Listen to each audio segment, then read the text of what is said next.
Okay, this is just an update on the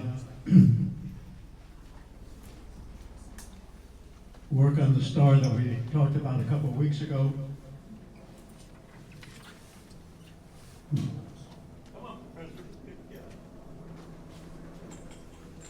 Okay, we talked about the visitor improvement program, and I won't go through all the details, but the idea was that the color code, different things related to the color on the globe, where you push the blue, red, yellow, green, and so forth.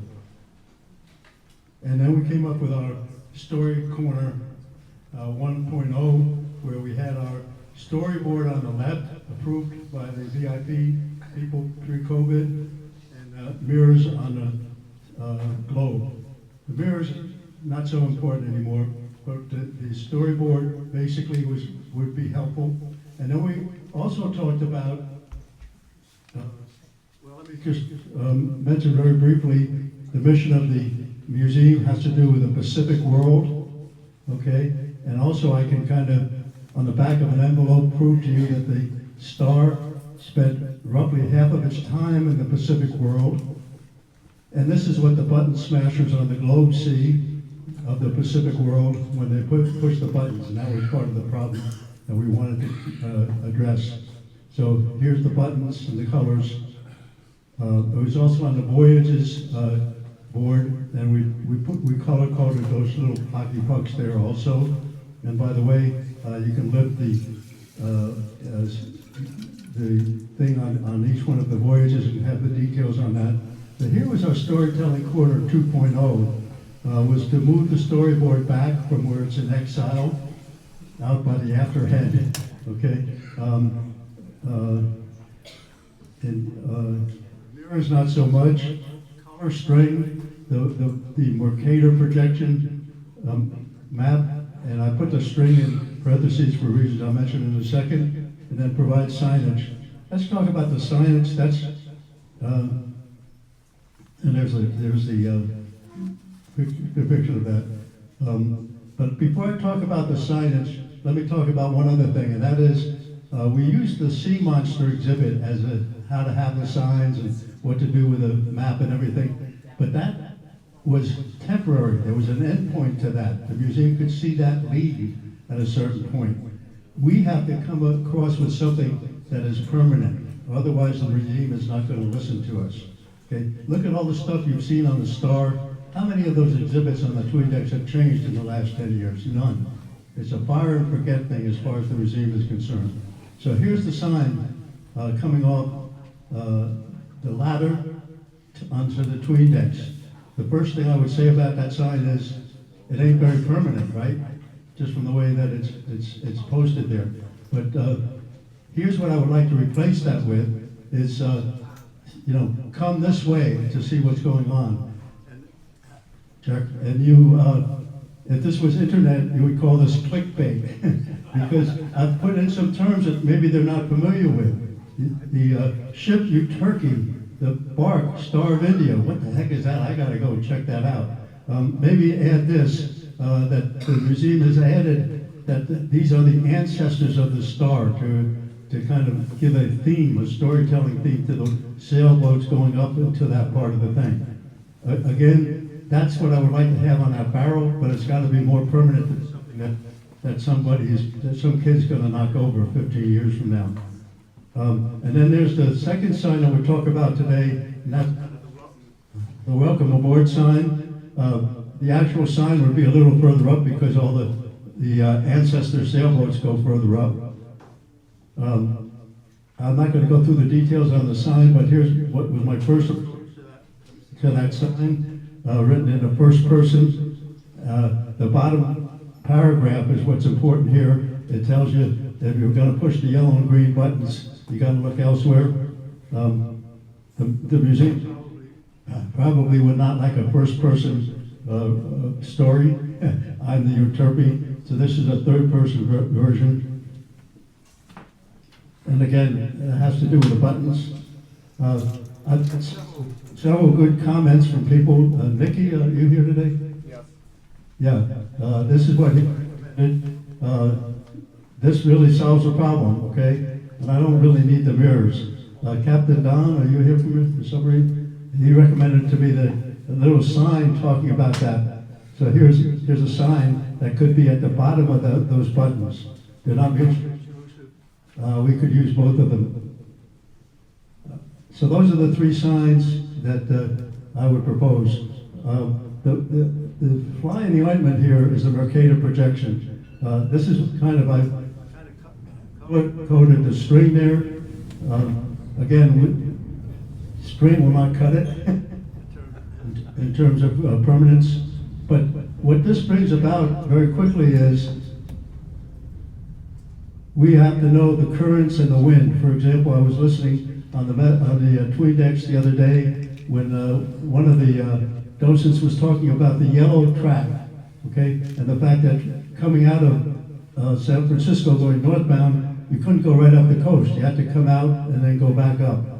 We have similar issues with the bow tie thing for the lumber trade and so forth. So these are some of the issues that would be, yeah. You know, you said string was good. Have you ever thought about using what's called sharp tape?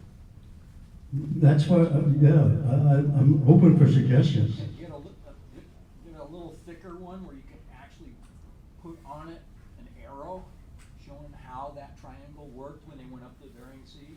Yeah. Or how it worked when they crossed the Beautiful. Pacific on the, Okay. I don't even know if they sell it anymore. But back in the old days, before you do them by computers, Yeah, they sell you it. use chart tape to make your chart, your business chart.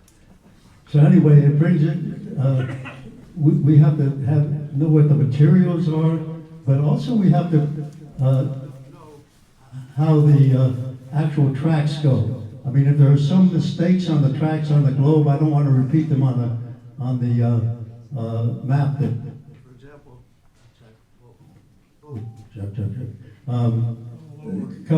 coming back on the blue trip from India, I don't think they repeated. They came up the same way they came back. Just the winds don't work that way. And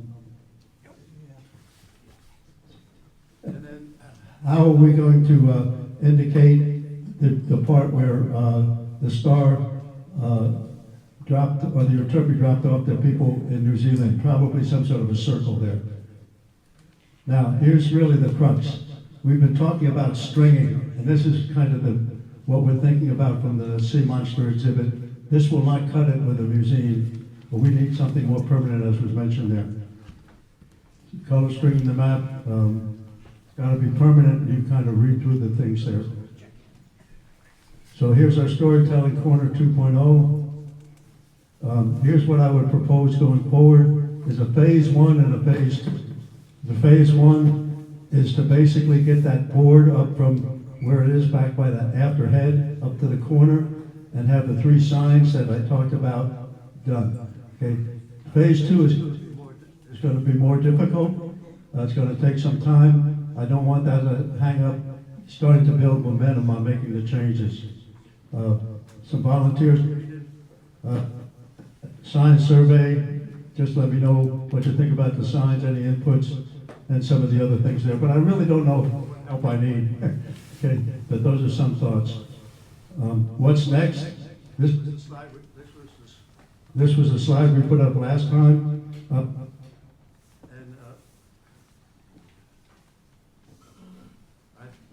But I think really what we need is talk to the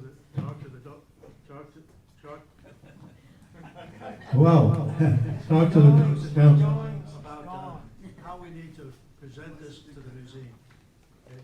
We can't come up with a bunch of slides, specific things on a sign. We need them to see the kind of thought process we've gone through here, and that would take probably about a half hour of their time.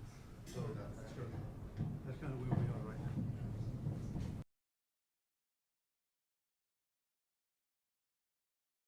San Diego Bay and San Diego in general, whether you're standing on the star and looking at all the relative buildings, whether you're on the pilot boat and going past downtown and talk about the history of downtown, whether you're on the Californian and talk about the history of who landed there. There's lots of stories to tell. So let's get started. First of all, San Diego Bay wasn't always here. You know, we'll go back around 20,000 years or so, which isn't very long. And the sea level was about 400 feet lower than it is now. So the coast was miles west from where it is. And so this was just a little depression. And the reason this depression is here is because of the Rose Canyon Fault. And it moves along and makes a little depression there. But it was all dry land. And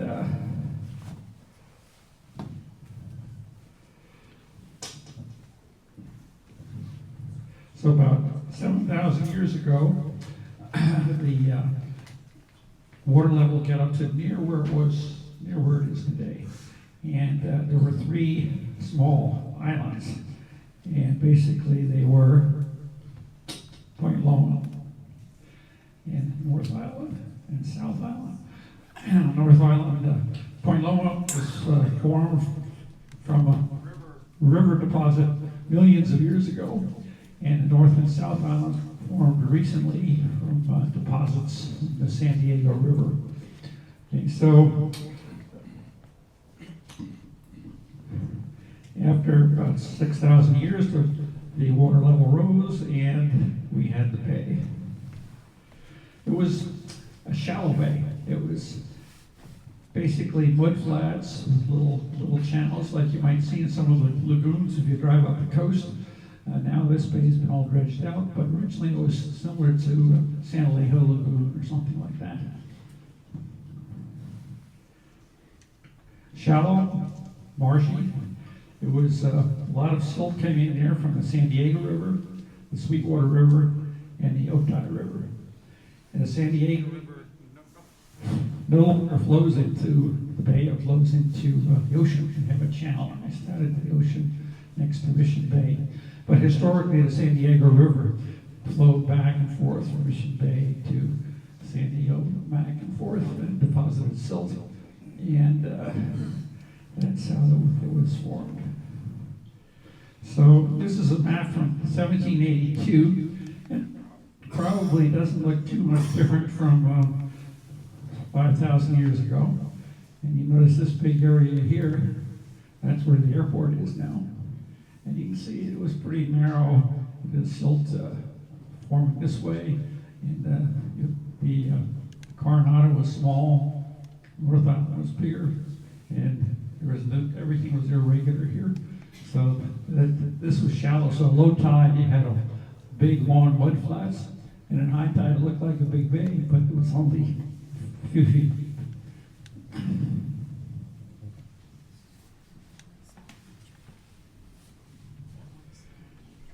Okay, so who is here? Well, there were humans here at least 20,000 years ago that we have archaeological evidence for. But the people who lived here were nomads, and they lived off the land. They didn't leave permanent structures like big cathedrals in Europe. It was a different kind of society. And there were many cultures over here over the time. You can see there, different tribes. When the first Europeans arrived, the Kumeyaay were here. But they weren't called Kumeyaay. They were called Ife, Siquan, Verona, various tribes. It was only in the 1970s that they got together and decided to call themselves as a group Kumeyaay so they could better communicate their needs.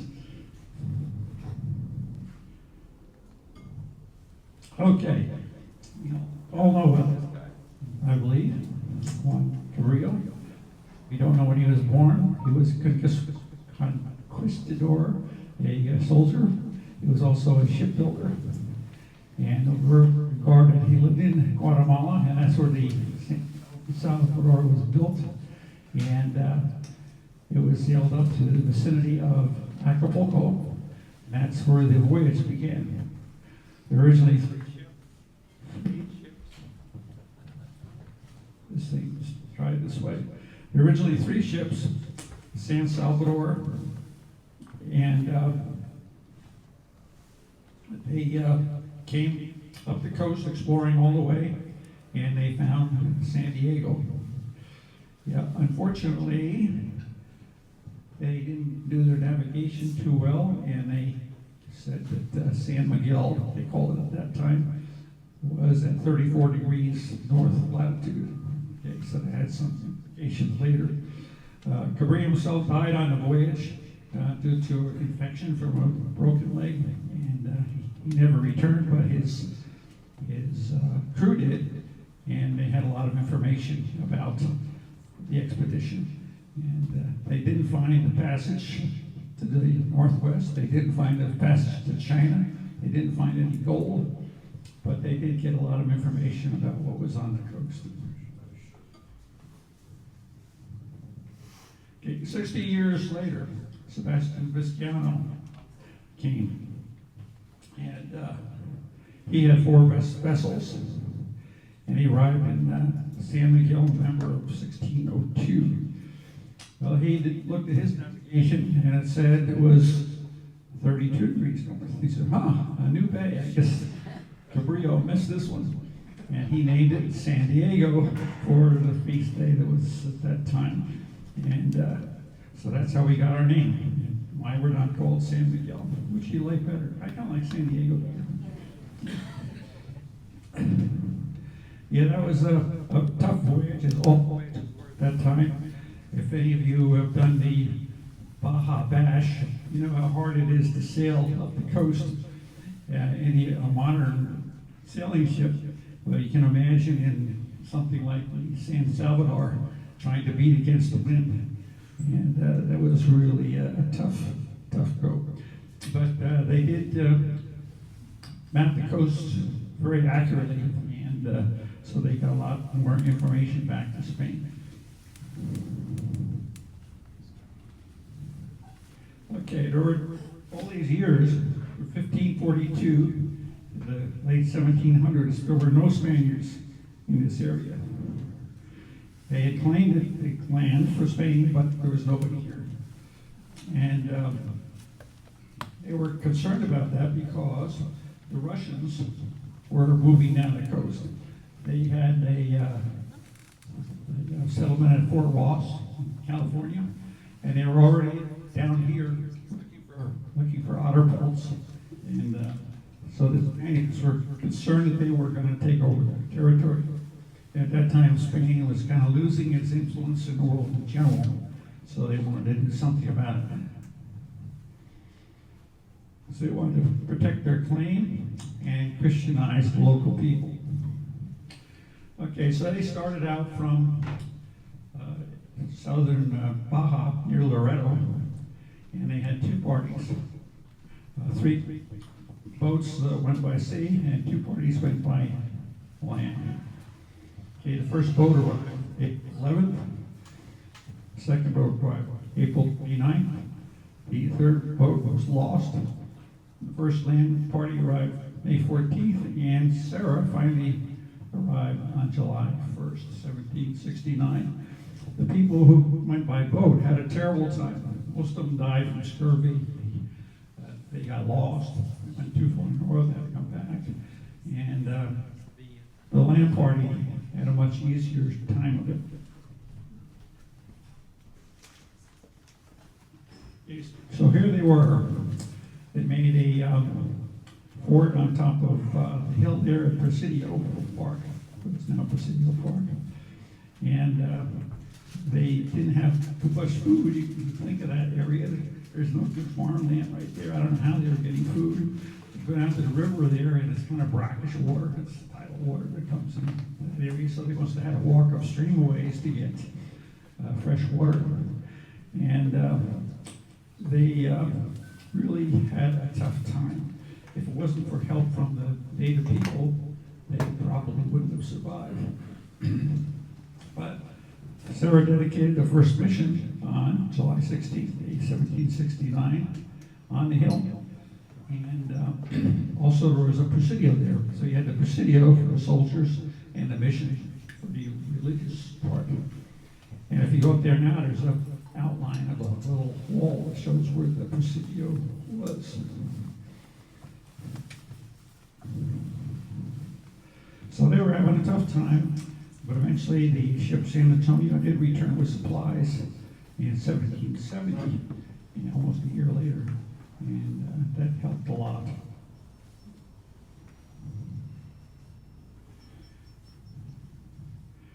Okay, I mentioned it was really not a very good location for a mission. It was a good fortification spot on top of a hill, but not a good farming spot. So they relocated the mission 6 miles east to where it is now.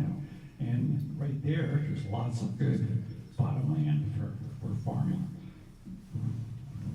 In 1775, the Indians got tired of being abused and treated like slaves, and they attacked, destroyed the mission, killed some people, and the rest of them fled back to the Presidio, which was still there. The mission moved, but the Presidio did not.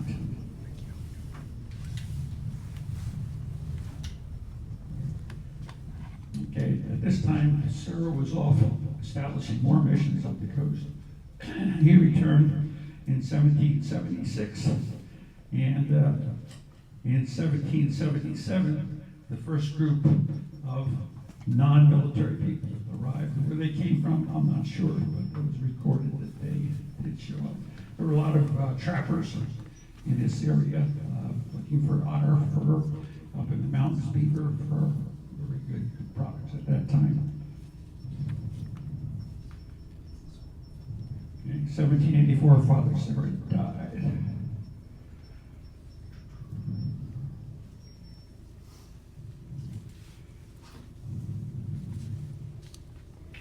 Okay, more history.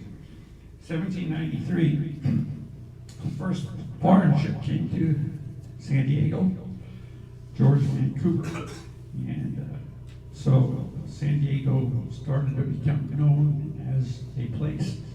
And on August 25th, 1800, Betsy arrived. Now, to get into the history books, she must have been quite a woman, huh? But actually, Betsy was a ship, and she was the first American ship that entered San Diego Bay. And it was kind of a forerunner of things to come, because she was a ship that was dealing in otter pelts, and there was a lot of smuggling of otter pelts at that time. So a few years later, another ship, the Lilibet Bird, entered the harbor, and this time they tried to get away from the authorities with their otter pelts, and they got fired upon from a fort that was at the end of Ballast Point. And they were fired on the ship fired back, and both of them missed. The ship raced out of the bay at 3 knots, and they had a couple hostages that they dropped off on their way out, and that was the Battle of San Diego. It was one of the largest military battles ever here in San Diego, maybe the only one. That's a good story to tell if you're on the California.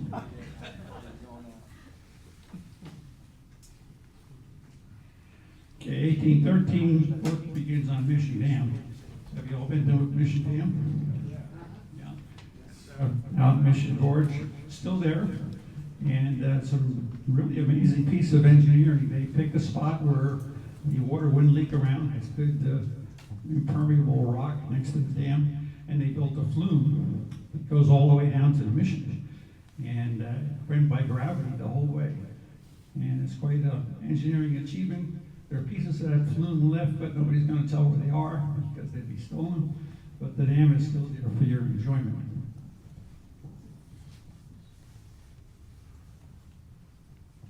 Okay, in 1821, they had the Mexican Revolution and the Spanish rule ended.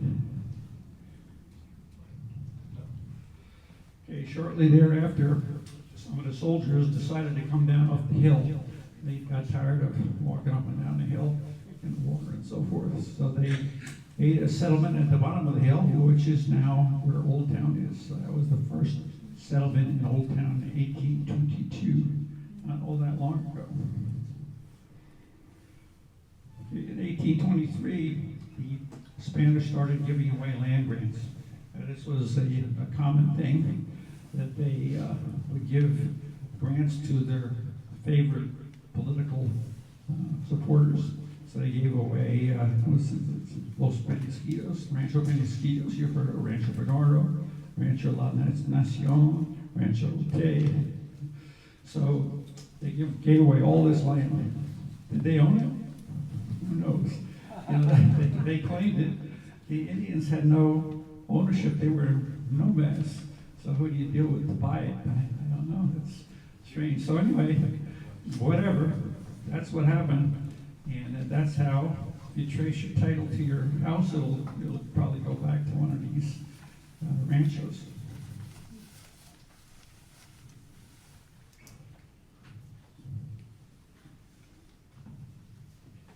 Okay, 1826, Jediah Smith arrived. He was an American trapper, and he wanted to trap some otters. And so he showed up and was immediately detained as an illegal alien because he was an American citizen and this was Mexico. And they told him to get out, go back the way he came, but he said, but I want to go north. Can I just leave your area, I'll go north? He said, no, go back the way you came. And so he had quite a bit of contact with the Mexicans, and he eventually went back the way he came, over the hill until he was out of sight of the authorities, and then turned north and snuck out the way he wanted. So he was a pretty interesting character of the time. In 1829, Juan Bandini arrived. He was a mover and a shaker. He built a lot of buildings, including the Bandini house, which is still there. At that time, it was a one-story structure. Now it's a two-story structure called the Cosmopolitan Hotel, I believe. And between Bandini and now, it had been the Cosmopolitan Hotel, and not a hotel. Now it is a hotel.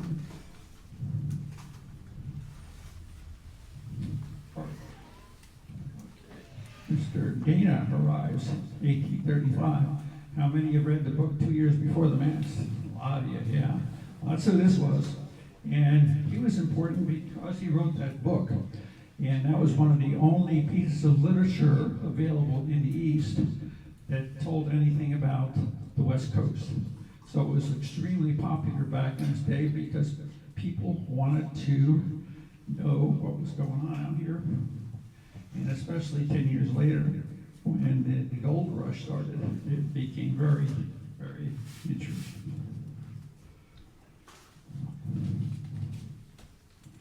Okay, in May, the U.S. declared war on Mexico, and a few months later, the war was over, and agreed that the United States took over the northern half of the Mexican territory. And the line was drawn from 3 miles south of the end of San Diego Bay to make sure that the bay remained in U.S. hands over to the mouth of the Colorado River. So here's a picture of what San Diego looked like in 1850. Not too big, not too long ago.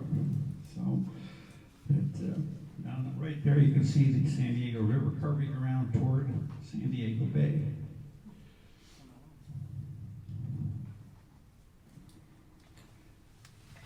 Okay, 1850, Mr. Davis tried to start a new settlement where downtown is now. He bought some land that was on the north of Broadway and on the east about Fifth Avenue, and then down to the end of Fifth Avenue. And he tried to get a settlement there. He built a wharf. He recruited some army folks to stay there, so that was the population. But there were some problems. Is there any truth to the rumor that that's Jim Davis's relative? Actually, it's Jim Davis's father.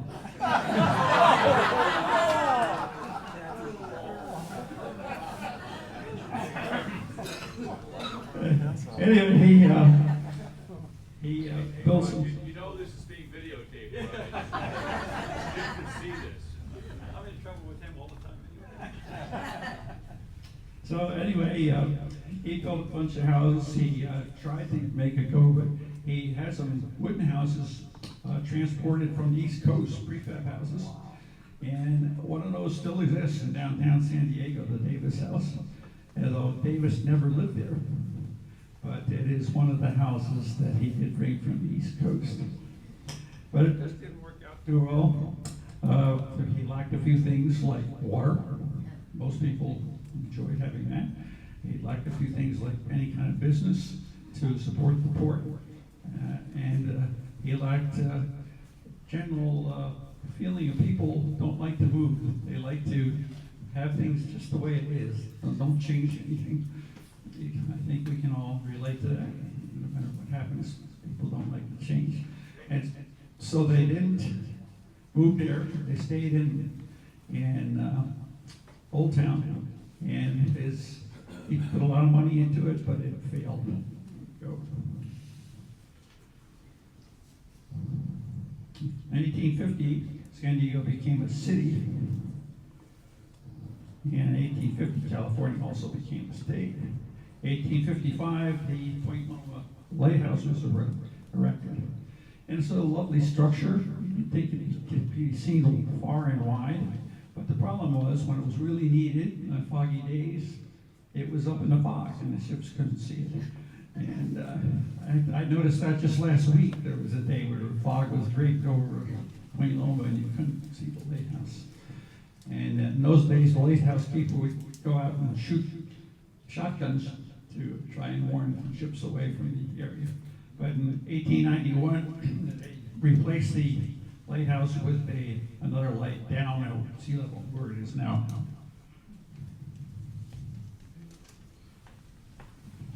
Okay, so Mr. Davis didn't succeed, but there's always somebody willing to try again. Son Sky Alonso Horton came to San Diego. He said, "Wow, this is the place. Just look at this harbor. Look at this land. Look at this climate." And he bought a whole bunch of land, cheap, and it did not include Davis's partial, but include all the land around it and all the way up to Yuba Street, kind of through its Middletown now. And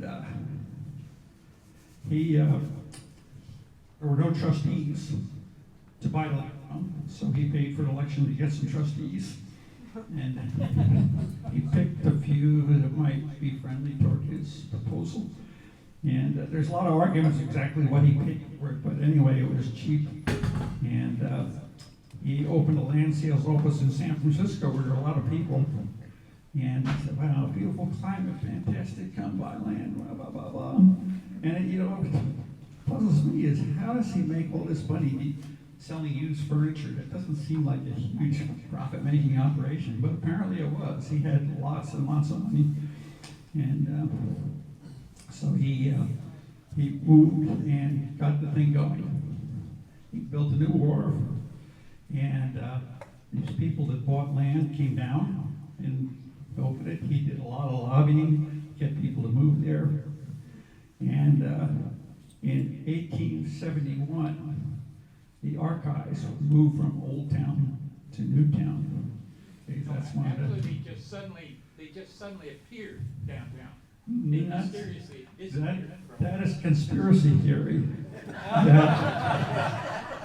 that somewhere during the night somebody snuck in and grabbed the archives and moved them downtown. But that is a conspiracy theory. What actually happened is they argued about this for years. Should it be downtown? Should it be Old Town?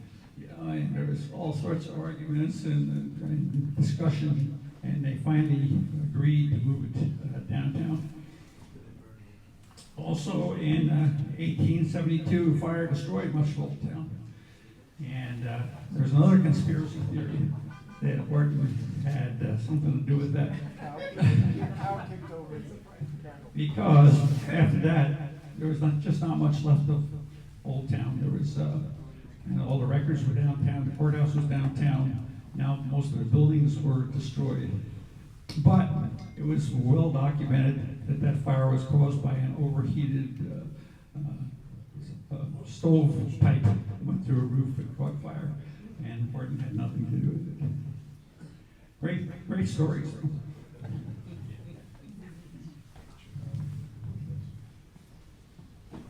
Okay.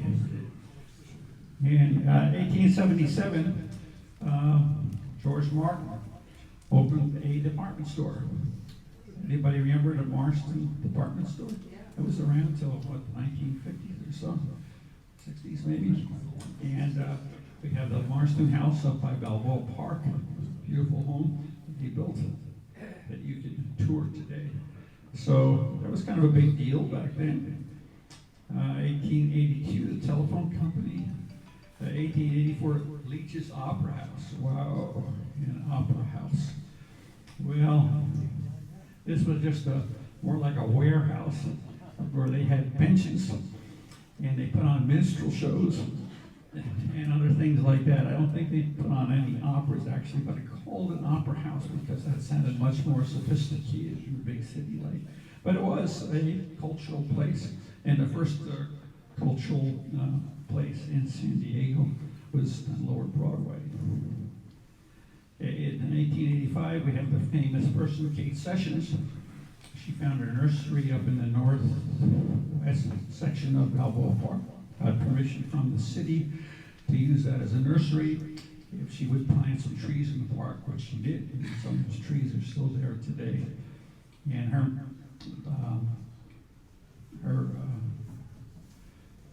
business moved over to Mission Hills, so her nursery is kind of still there, and that's Mission Hills Nursery. In 1885, Transcontinental Railroad came to San Diego, and that was a big deal, because there were rumors of that happening for many years before then, and that's one of the things that drove the sales of land for Horton. Didn't we have a race with LA to get the railroad? We had a race with LA and we lost, didn't we? We lost, yeah, because of the terrain here. They couldn't bring the tracks over the mountain very well. So the first went to LA, and then it came down from LA, just like it is. It's the same railroad we have now, 1885. They were arguing about getting off the bluff at Del Mar. And so that was a big deal, and it was anticipated for many years. And because of that, Horton was able to sell a lot of land. But then the rumors sort of went away, and the land became worthless. Everybody moved out, and because there was going to be no railroad, Horton lost tons of money. There's a lot of people who put down deposits on lots, but then never moved there because of the economic situation. And Horton refunded all their deposits and chose to eat the money, losses himself, which is pretty honorable.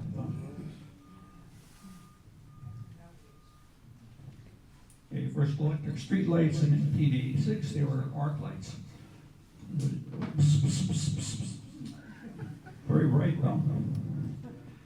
And the first transit system was formed by Babcock and Story, who also built the Hotel del Coronado, which is an interesting story in itself. They built this elegant, fancy hotel in this backwater frontier town of San Diego. And how are they ever going to make that work? Well, the railroad was key to that because they had special deals, combination rail tickets, hotel, and so forth.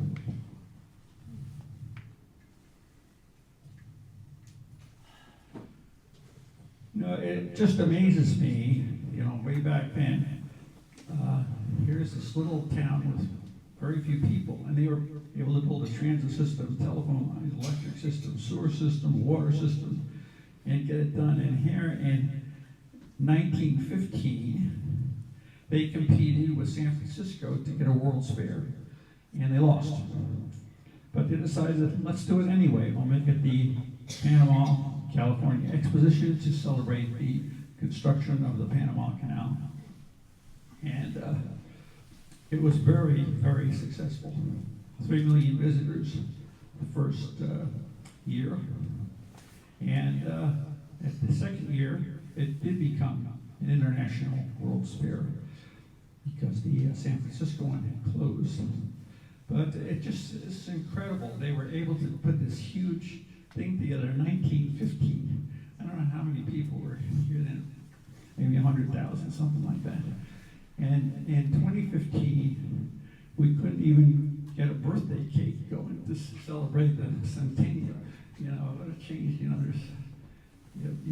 people just could do things back then, and now it's much more difficult.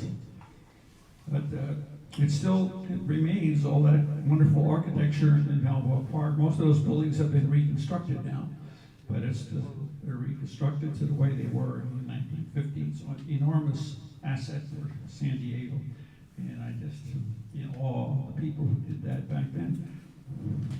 Okay, anybody know what this is? Great White Fleet. Great White Fleet, yeah. So I forget the year this came, 1918, something like that. 1906, 1908. And they sent the fleet, the naval fleet of the United States around the world, all different ports to show our force. And it visited San Diego. And at the time, San Diego didn't have any harbor. It was just still that mud flats, shallow water. So the boats couldn't get in here. But they anchored offshore. And that's what you see here, anchored offshore.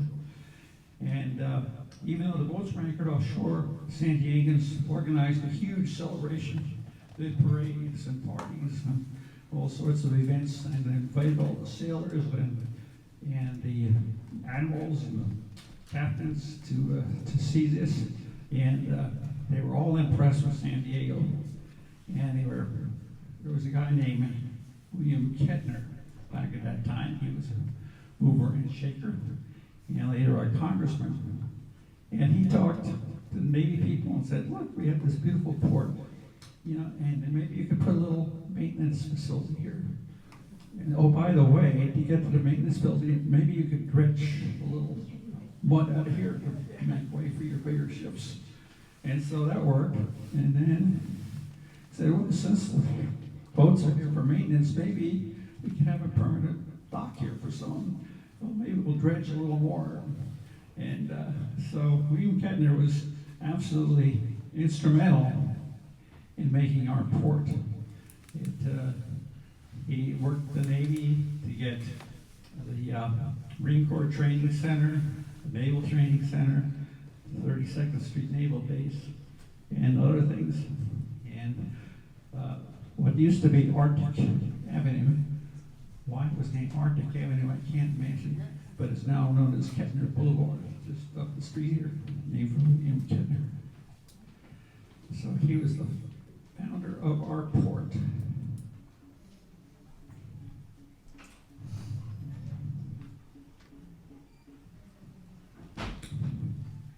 Okay, so here is the harbor.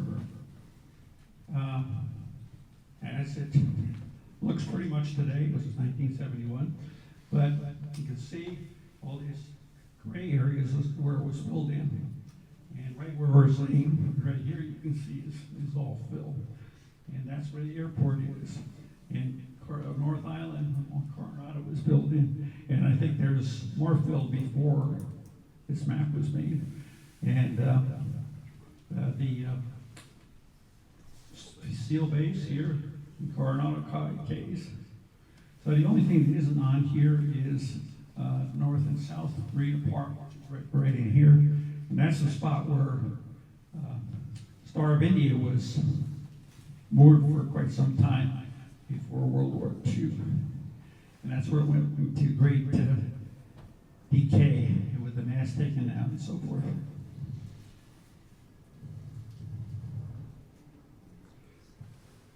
Okay, one thing we have to mention about the bay is the tuna industry. Tuna industry was huge here, absolutely immense. They had these tuna seiners. They would carry about 1,200 tons of tuna. And they would go far and wide, thousands of miles to get this tuna. And they have these huge fuel tanks, and they burn some of the fuel, and they'd wash out the tanks, and they would become refrigerators to hold the fish back. And it was just enormous. I remember when I first moved here in the 70s, at Christmas time, right out here on the Embarcadero, there was tuna boats, 3, 4 deep, rafted up here. Hundreds of boats. But things changed. There was all these canneries here.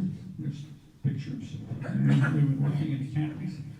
So tuna was a big industry, but the environment changed. The tuna moved further away, which made it more expensive.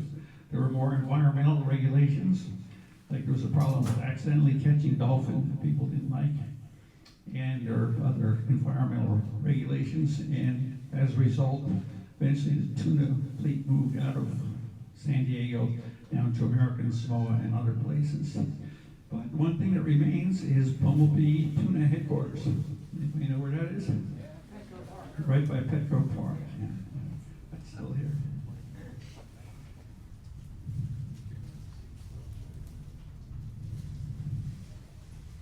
Okay, now we get near the present time.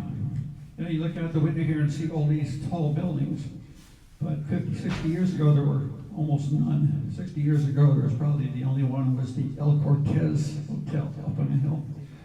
And then there were a bunch built in the 60s along B Street. But then you look for the water, and just about everything you see is new in the last 50 years. Almost everything. And so that is quite amazing how new a city San Diego is. And like every city, the downtown area declined in the 1960s. They're starting in the 50s actually. People came back from the war. They bought cars. They started making millions of cars. We said, hey, this works better than public transit. I can go wherever I want, whenever I want.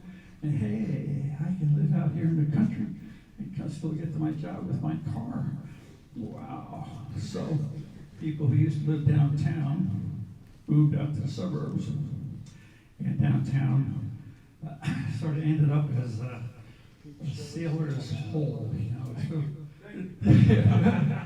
it was tattoo parlors and locker clubs and strip joints, yeah, all things that 18-year-olds would like. And so it wasn't a place where people came to anymore. So they did the redevelopment commission starting in 1975 and started improving it again. And they fixed up the gas lamp buildings, but the strip clubs and porn theaters were still there, and nothing much else. It was the San Diego Hardware. That was something that was always there until recently. And then the big deal was Horton Plaza, which was built in 1985.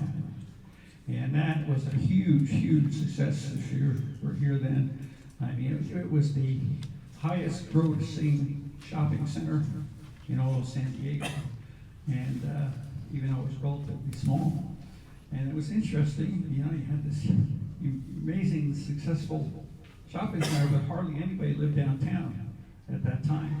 There were a few new condos right down here around State Street and south of Broadway, but that was about it. And then there were just single-room occupancy hotels occupied by people who didn't have much money to spend in the shopping center. So that was a big thing that really started drawing people to downtown San Diego. And then we had the convention center, and that kind of anchored the other end of Fifth Avenue. So you had the conventioneers coming up from the south, and the shoppers coming down from the north, and all of Fifth Avenue and Fourth Avenue really blossomed with lots of new restaurants, stores, and so forth. So we had more waterfront hotels, Petco Park, and the Embarcadero Marina Park that I just mentioned. We had the boat harbor with Maryann there and the Rady Shell. Okay, but now we have 38,000 people in 2019. I don't think it's changed that much since then, compared to just a few thousand in the 50s, 60s. And it's interesting now we have another crisis. For some reason, now that there's 38,000 people downtown, none of them wanted to shop at Horton Plaza. I don't know why. They went to Fashion Valley or somewhere else instead, or Amazon, whatever. But as we know, Horton Plaza died, and now they're in the process of revitalizing it as a life science center. But nobody in the life science center wants to move there. Their whole industry is up Serrano Valley area. So we have all this empty space there at Horton Plaza now. So it'll be interesting to see how that develops. So the story will be continued. And that's all I have to say for now. If you have any questions, I'll try to answer them. I got a question. It had to do with San Diego Bay. Do they still have sea turtles down in the South Bay, or are they extinct and gone now? I believe there's still some there. They are still but- there. Thank you. We've seen a few around here. Yeah, one was here last year off to California before a sale. A year or so ago, I was seeing a sea turtle right off the end of the floating dock. Thank you. I've got photos. Yeah, there was a power plant down there for quite a while, and that provided warm water that came out from the power plant that really originally attracted the turtles, but apparently it's still warm enough. It's shallow there, so it gets warmed by the sun. The story that you mentioned briefly about how the Navy came here is a really big story, and it's very important because it completely changed the flavor of this place. I'll talk about the definitive book that describes that in my talk as something people here might be able to get from the books from the gift shop down below. More will be revealed. George is going to talk to you about the pilot boat. I'm finished. So, before the Navy started dredging, but there was a port in downtown. So, I mean, were merchant ships able to get through the bay? Yes, the smaller merchant ships at that time that drew maybe 10, 15 feet that could get in, but not big ships like the Navy ships that draw 30, 40 feet. Yeah, until they put in Zuniga Point, you couldn't get, it was about 15 feet coming across the, Point Loma. Yeah, when did they dredge that bar? Well, that right around 1897, 8, when they were building Zuniga Point, which blocks the sand from coming north from, Coronado, they were able to dredge it, and they got down to 20 feet, but they still had to continue to dredge a little bit. And then the Navy dredged the bay. What year was that? Was that after? Yeah, that was- after World War I? That was starting after World War It was I. after World War I. After Okay, World War I. I'll mention that. As far as the bay being shallow, people sometimes wonder why we use tugs to get Star of India out, because they say that's not authentic. But actually, because you don't take a big square rigger downwind in a shallow bay. San Diego's Bay Harbor was on Point Loma for 100 years. From 1770 until about 1870, they'd never come any farther in than in the lee of Point Loma, or possibly anchor out at Coronado Road. Only when steam tugs became available in, give or take, sometime around 1870, did they start bringing big ships downwind in the shallow bay. So actually, when we use tugs to get Star of India out, that's completely authentic from 1870 on. True. Yeah. When did Shelter Island become more than Well, that was in the 1960s, I believe. Yeah. 50s. 50s, I was here, they were built in 61. Yeah, there were kind of sandbars in that area, and then they just piled dredging on top of it and made those peninsulas. Yeah, we have lots of islands in San Diego: Shelter Island, Harbor Island, Coronado Island. None of them are islands. That's true.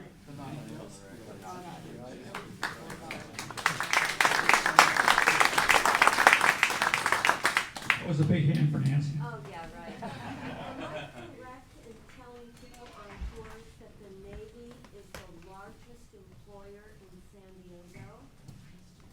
Because that's what I've been telling people for a while. I would guess, I don't know for sure, but I would guess the Navy and the civilian employees together would be the largest employer. Okay, I'm going to continue on the line with I've I've heard for years that Bumblebee is the survivor of the Alaska Packers Association. Do we know if that's true? Does anybody? I don't know. They like to. Alaska Packers was a San Francisco operation, so I don't know that that would be down here, but it could be. I just don't know. Dole Corporation, was that a successor organization to the Packers? Del Monte, was it Del Monte? Del Monte, thank you. Well, thank you, everybody, for your attention. Now we have lots of stories to tell your guests. Well, we have a little pocket of time, so we have a little bit of a video clip. I hate to do these things in real time, so I'm going to plug it in and see if it works. I always love that. But once we're done with the lecture on the pilot, David Clark is going to give a walkabout on the floating dock and talk a little bit about the history of that. We don't have a lecture on the floating dock per se, so definitely for all the trainees going around with David, and I'll probably tag along with him also. But one of the things that is on the floating dock are the two Monterey fishing vessels called the Ladiana and the Maryann. Remember those names. And a while ago I found a video clip from Ken Kramer's about San Diego concerning those two ships. And I'm going to play it. It's part of this half-hour segment, so I have to kind of fast forward and go through that. So let's all keep our fingers crossed on this. Second. I told you, never do this stuff in real time. Perseverance. You got it. Remember, 16 minutes, that's where you need. Nicely done. A story now about fishermen, two of them who made their living off the coast of San Diego operating separately in small boats. They fished the same area, competing for the same catch. They were longtime friends, but they really didn't have much contact with each other out at sea until one time when their lives got tangled up, I guess you could say, at sea. And out of that chance meeting, they formed a long-time partnership. They're both gone now, but if you know where to look, the result of that partnership is something you can still see today. This is the story of two San Diego fishermen, known each other since they were kids in Little Italy. Of course, yeah, he lived right across the street from me. Friends for life, Tony Giacalone remembers he and his friend Joe Docent bought nearly identical little fishing boats, the Ladiana and the Maryann. We were together down here in the Bacadero, and we were together down here in the G Street Pier. One night off San Diego, their lines got tangled. Their catch couldn't be separated.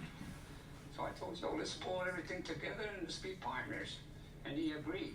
On nothing more than a handshake, no matter who was having a good day or bad, they decided they'd divide the catch from their boats. And from that night on, they did so for 40 years. We split down in the middle. Even after all the other small Monterey boats gave up or moved away from San Diego, the Ladiana and the Maryann continued fishing off the coast. Old style, set line, hook and bait. Joe and Tony retired back in 2002. Joe passed away a couple of years after that. You might think that'd be the end of the story of those two boats, but nope. What a nice looking boat. Both of them. Tony couldn't stand to see them separated after all those years, and neither could the folks at the Maritime Museum. So there are the Ladiana and the Maryann right by the Star of India, permanently anchored to the sidewalk. An exhibit now, so everybody can see and read for themselves this story about San Diego. Tony passed away in 2007, Joe Docent in 2005, and they were very well known, not only in Little Italy and along the waterfront, but in the community of San Diego fishermen, and even in some restaurants where you might order a dish, and on the menu it would say their names. At Anthony's Seafood Restaurant, there was one menu item for a particular kind of fish called sculpin, and it was right on the menu. You ordered Tony and Joe's sculpin. Now, if you like...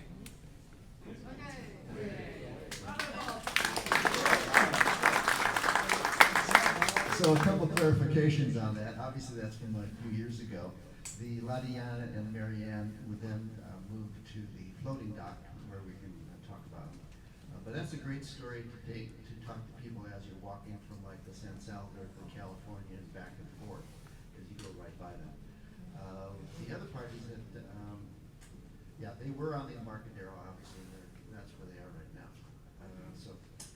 when we get done with the next lecture, that's what we'll do. Thanks, Bob. So that's really valuable because when you're walking along the floating dock, people don't really know what all these boats are and what the dock's about and all that. So it gives you filler, and it gives you a chance to tie into the history of San Diego, the tuna fleet that was out of here for many, many years, and Anthony's Restaurant, most people know what that is. So it gives a little human quality touch. So let's take about a 10-minute break and be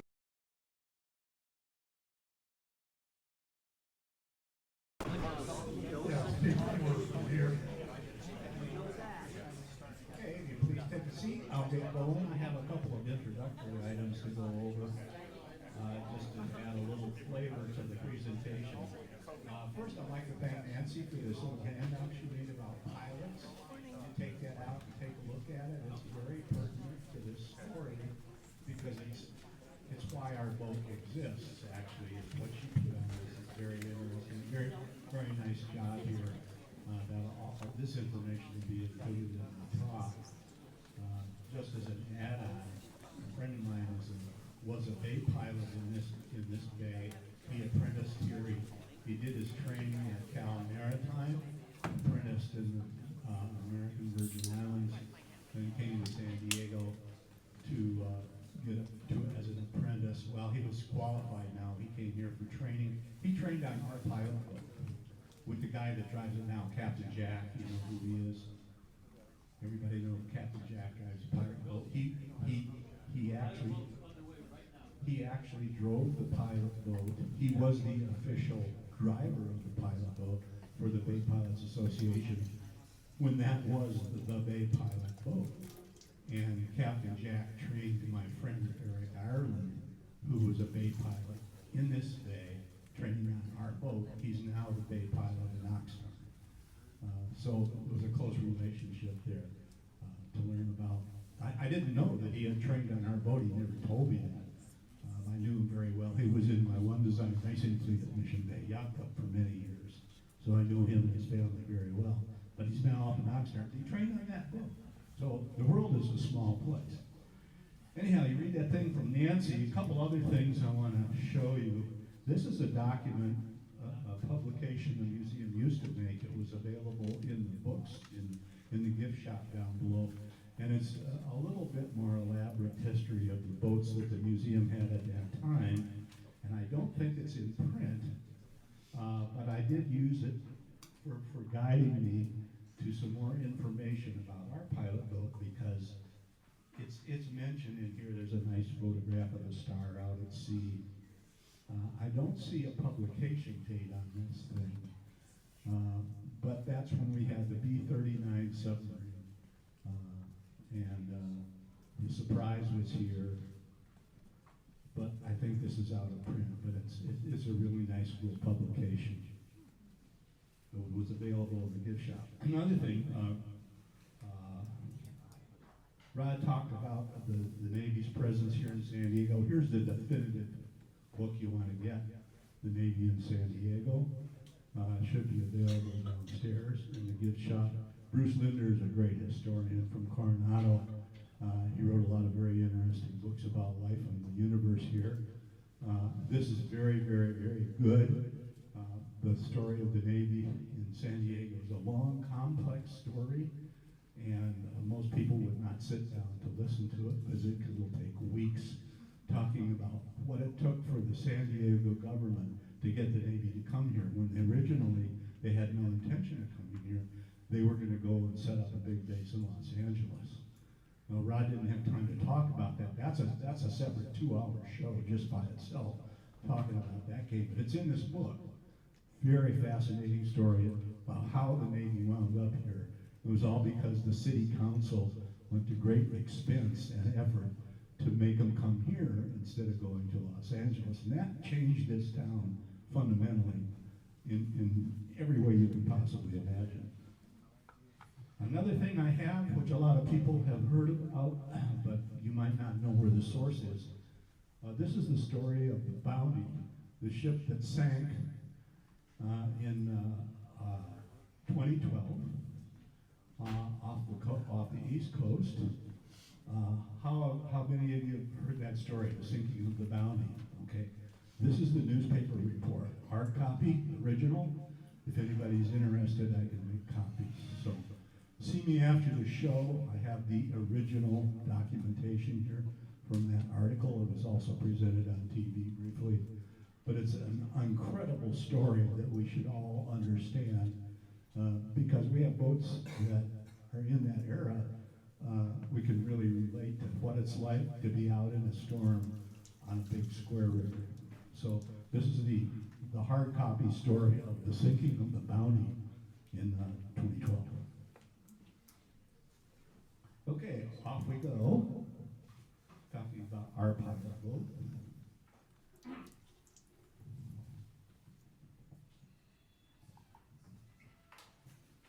So this is the example of an early boat.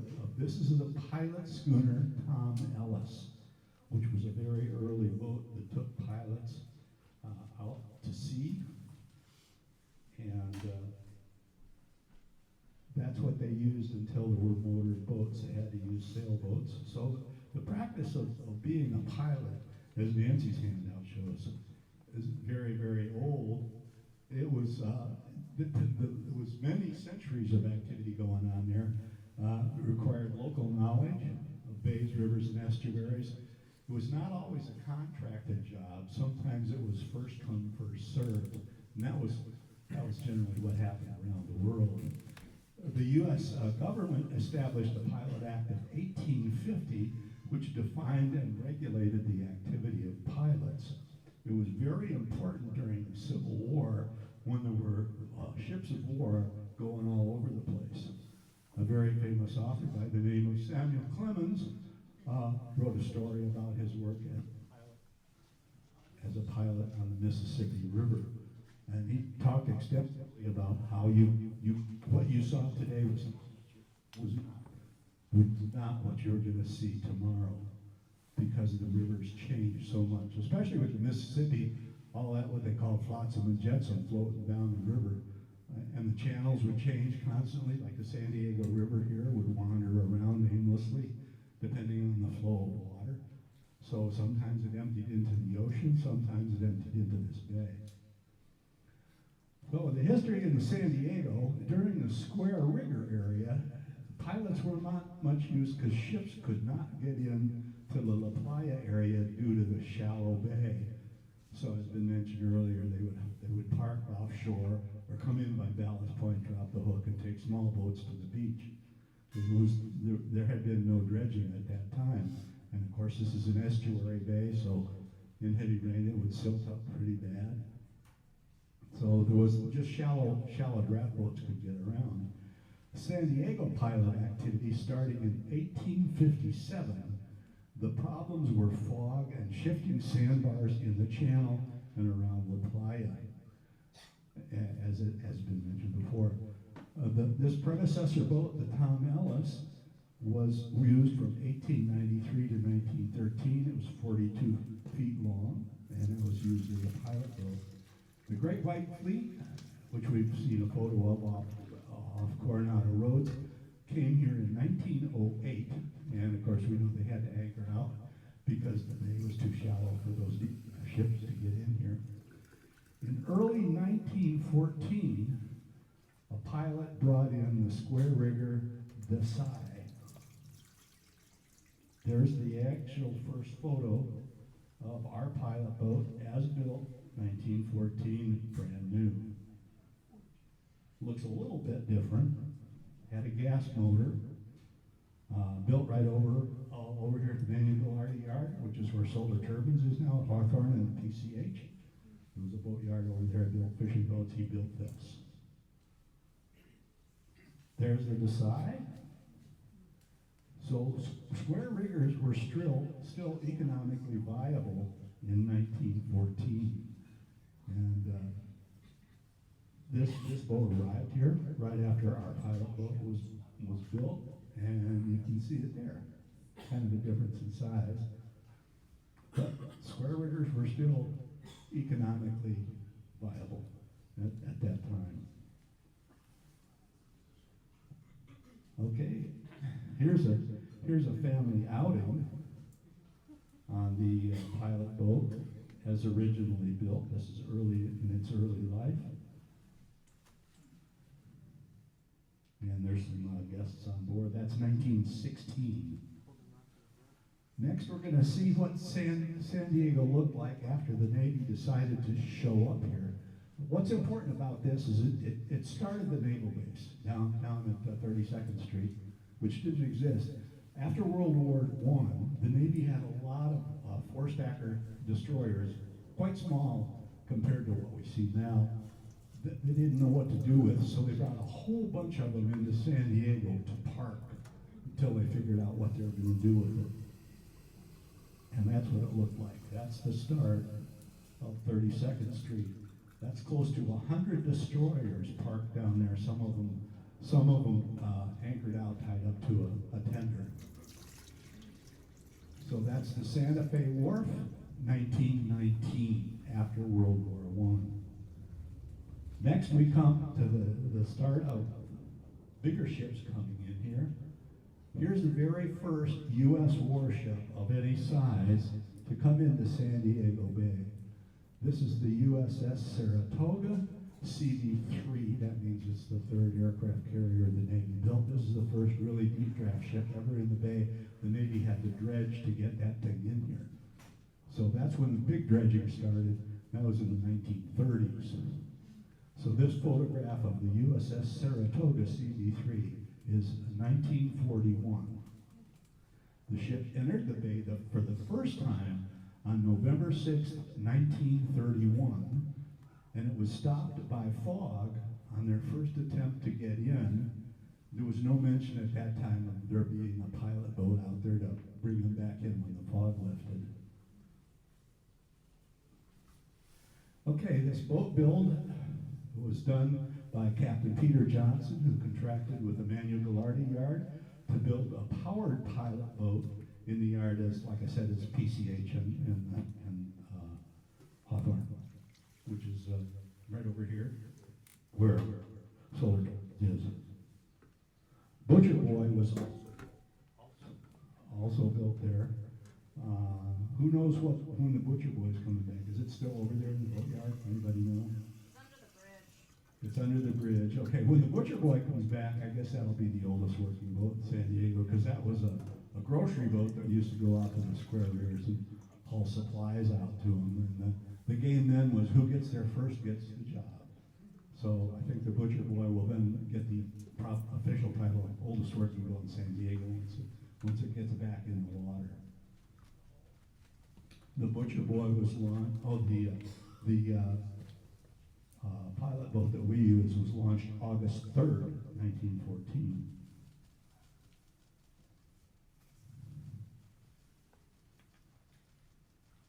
All right, let's see.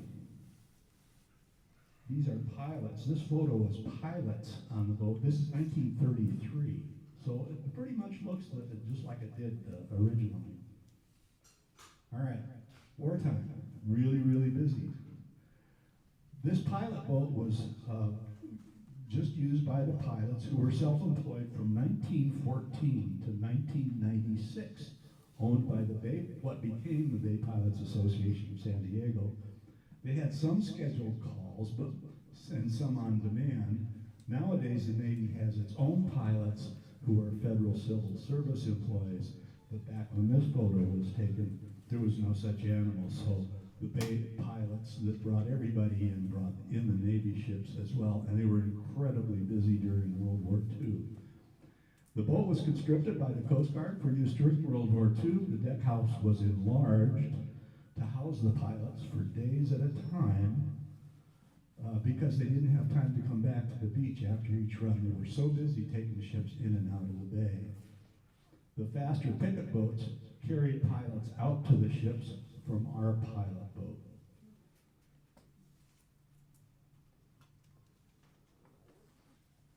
Okay, there's what it looked like during World War II. You see the pilot house has been extended and the pilots would stay on the boat for a while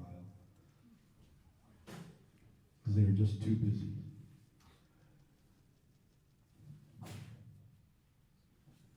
That previous shot was, see here.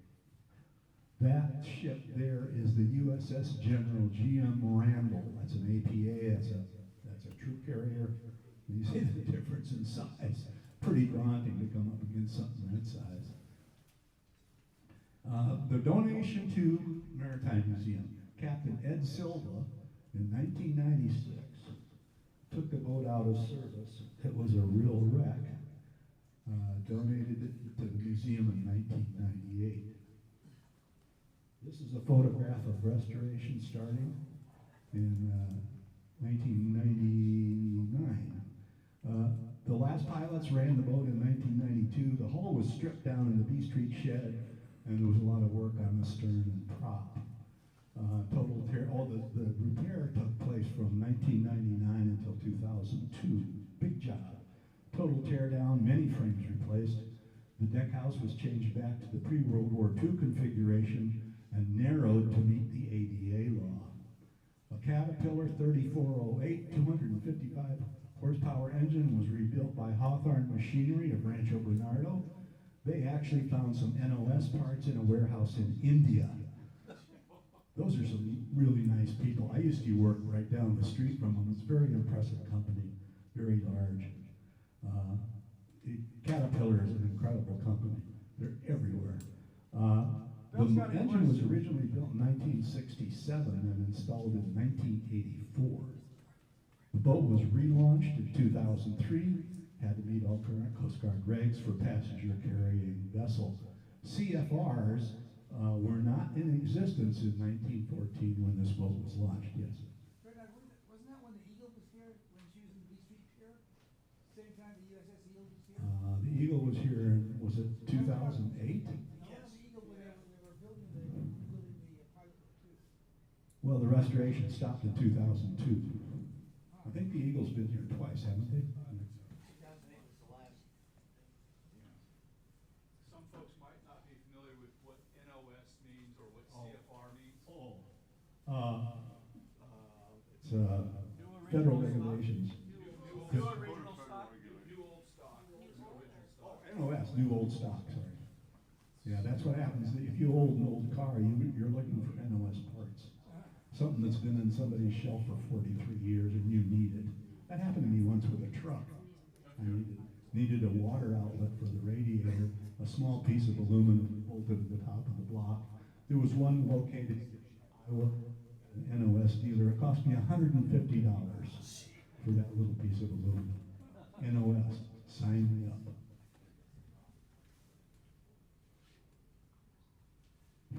Here's a close-up photo from something I got from down below in the library of the work on the pilot boat in the shed over here.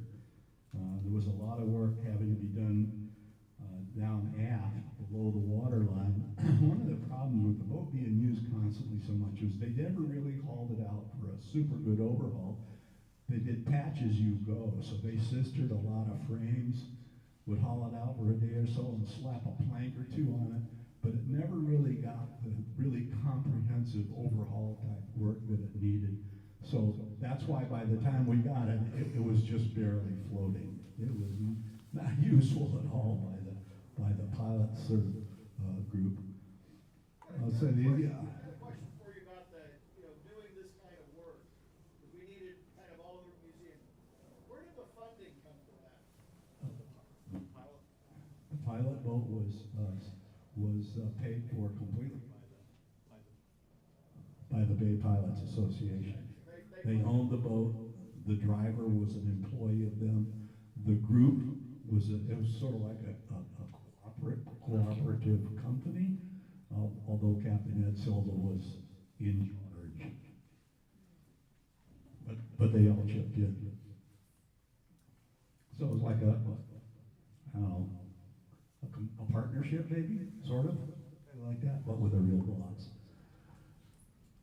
Alrighty, the current use. It shows it going back in the water after the restoration there. That's from that little brochure I had. which is, I guess, no longer a publication. It was the only place where I found a photo of the boat actually getting finished from the overhaul and being put back in the water for use here. So current use, educational platform to school groups, typically does 5 harbor cruises a day, every day. A trip, I've been told the trip is the major reason for visitors to buy tickets because it's the cheapest ride on the bay you could get. There's a docent syllabus for tour narration.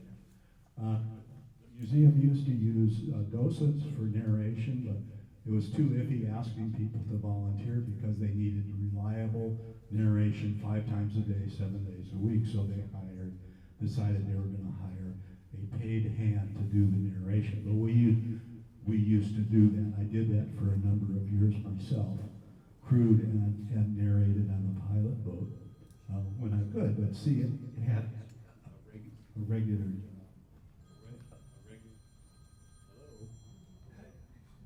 Hello. This thing is weird. This is my voice-activated mic. It's not just on, it's on only if you speak. So anyhow, there's a professional narrator on board, but there is a syllabus. So the next time we got a problem, it was in 2011. The repairs had to happen at the San Salvador site from 8/17 to 8/26/2011.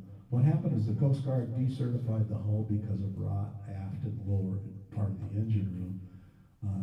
It was serendipity because at that time the boatyard was set up to build the San Salvador, but they were waiting for the new wood for the frames. So there's all these really highly skilled people and all these wonderful woodworking machines just laying around.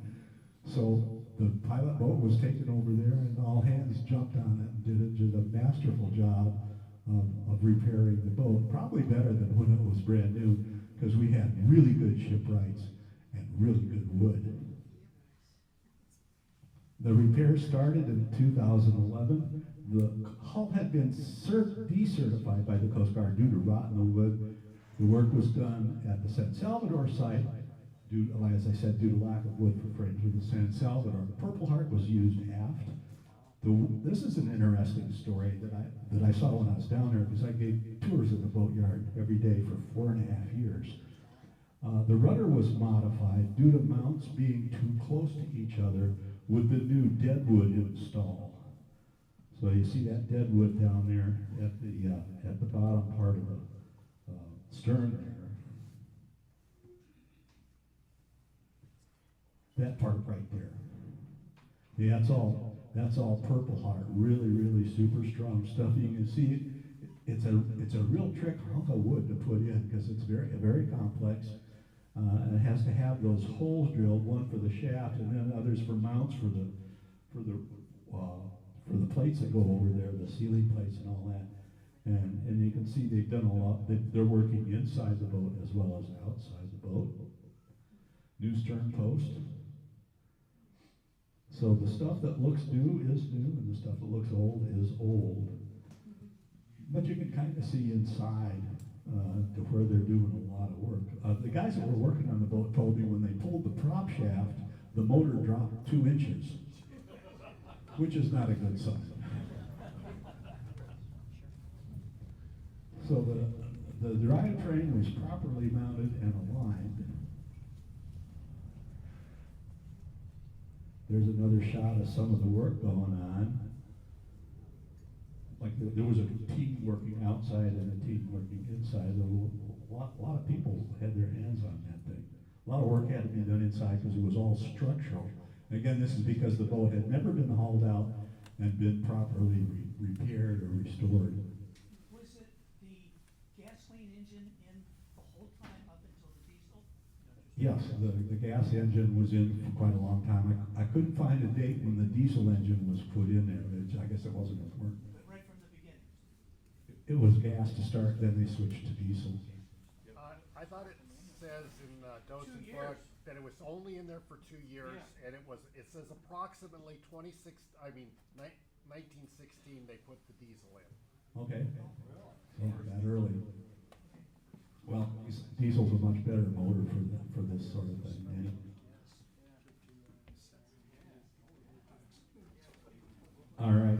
here's some more work on the hull. You see they're starting to plank, and you see they used a lot of really big clamps to hold stuff together because it was glued and screwed. Thank goodness for modern chemicals that they could put on the boat. Not only the glues, but the coatings. And our master painter, Sal Montero, was doing the painting job while the boat was sitting down there.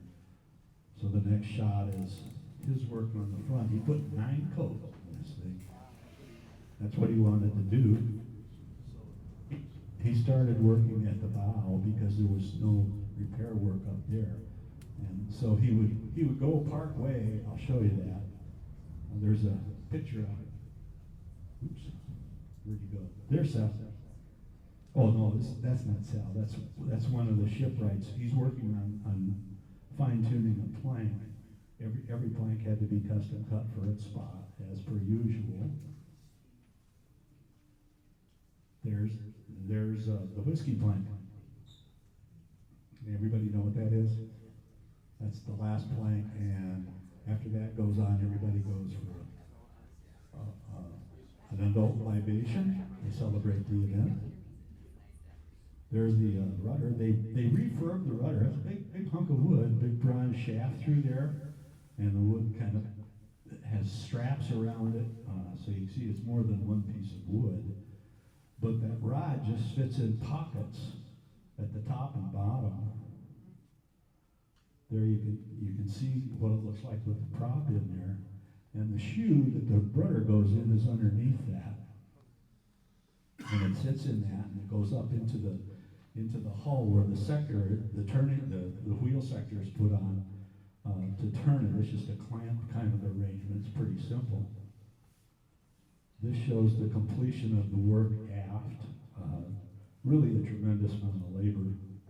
Some new planking, but more of the wood that was inside was replaced than what you see here out back. But that stuff out back is very important because it's super heavy duty structural. And you can see the prop shaft coming out through the back of the stern there.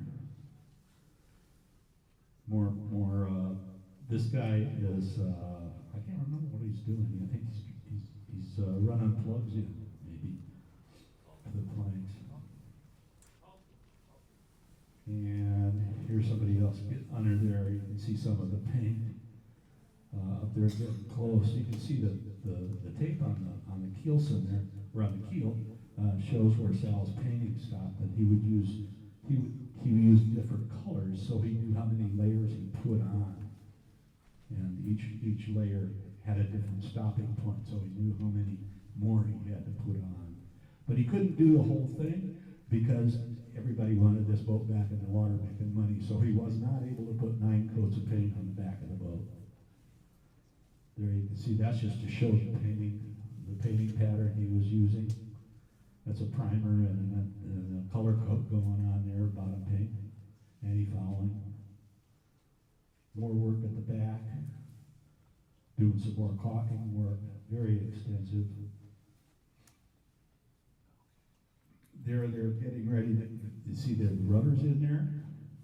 You can see how that works. You can see the prop support coming out the back of the keel, and you can see the keel shoe where the rudder sits in it.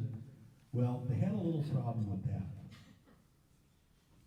It turns out that when they put the new wood in, the distance between the bottom shoe and the mount up top was smaller than the size of the rudder shaft.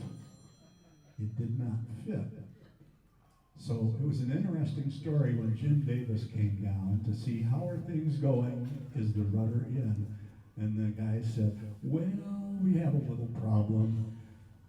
It doesn't fit. And Jim, being a kind of things done kind of guy, said, we'll cut it off. So that's what they did. They just cut the shaft. Then it fit.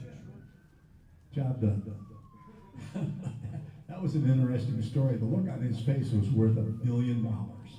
I wish I had a photo of that, because I was standing there when they told him the rudder doesn't fit. Not a good day. More ceiling work. Again, you can see some tape for the paint. Rudders all in and happy. And that beat the end. Any questions?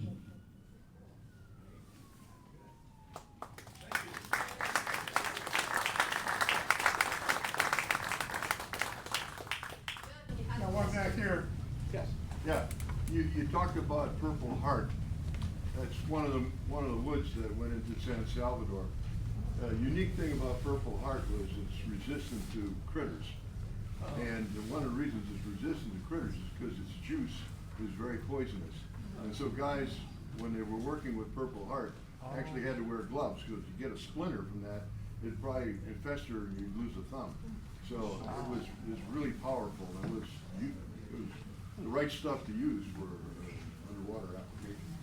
And the sawdust is nasty. Yeah. Oh, yeah. Didn't we pull it out of the water in like 2002, or 2022, because there was an engine problem? And they replaced I the wasn't engine? there for that, but you're probably right. A couple of things that I was privy to was the steering linkage breaking. John Merrill told me about that, that somehow one of the rods back there had never been the proper length. And when the rudder was hollered over in one direction, it would jam up against the side of the framework in there, and it broke once. And now he's dead stick, you know. I mean, he's got power, but he has no steering. So he had to go back and jury rig it with a 2x4, something like that. But he had to be fairly inventive to get back to the dock. But apparently the steering linkage was not real robust. I hope it's been rebuilt since that time, I don't know. One other story, and you pointed out earlier in your presentation about pilots, and the fact, and the little piece we have here, says the pilots acted as basically counselors to the commanding officer, driving the ship in and out. There's one place in the world that I'm aware of where they actually take the con. That's the Panama Canal. Oh, I've been through there twice. That's right. And it's really kind of interesting, because one time I was up on the bridge, and this guy comes aboard and he climbs up, he's got his pith helmet and his shorts and everything. He said, gets the turnover from the conning officer. He says, all head standard, and he takes the con, and he just drives the ship. And if you're familiar with the Panama Canal works on gravity. It's just that simple, gravity and big gate valves. Gatun Lake is the Tigris River that's dammed up, and that supplies the water for the canal. Well, we got up through the first locks, 2 locks, and got into the Lake Gatun, and there's nothing but tropical forest all the way around, and some deadhead trees out in the middle of the lake someplace, and there's no marking in the channel. And he's driving at a standard speed, and I said, we're heading right for the shore. I said, holy crap, what are we gonna do? And he gets, and I had no idea how he did this, but he said, left standard rudder, boom, the rudder goes over, and he says, steady as you go. And I looked around, and right astern of us, cut right through the middle of the jungle, was about 100-yard wide swath of nothing but cut down jungle, and 2 range markers, one at the water's edge and one way up in the, and we were right on the middle of the range. This guy was really professional. I was really impressed. Talk about pilots, I remember, right? To ask what he's talking about piloting through the canal, I went through the canal on a cruise ship.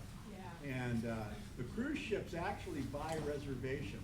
It takes a day to transit the canal. It's a fantastic thing to see, unbelievable engineering. When I went through the new 2 super canals that Costco was building, were almost done. They were getting ready to put the doors in. The doors were the size of this boat. Anyhow, those doors were laying by the side there, but the holes were dug, the things were all lined, but they were for what they call the Panamax cargo ships, container ships, that Costco was building, and Costco paid to have those 2 things built.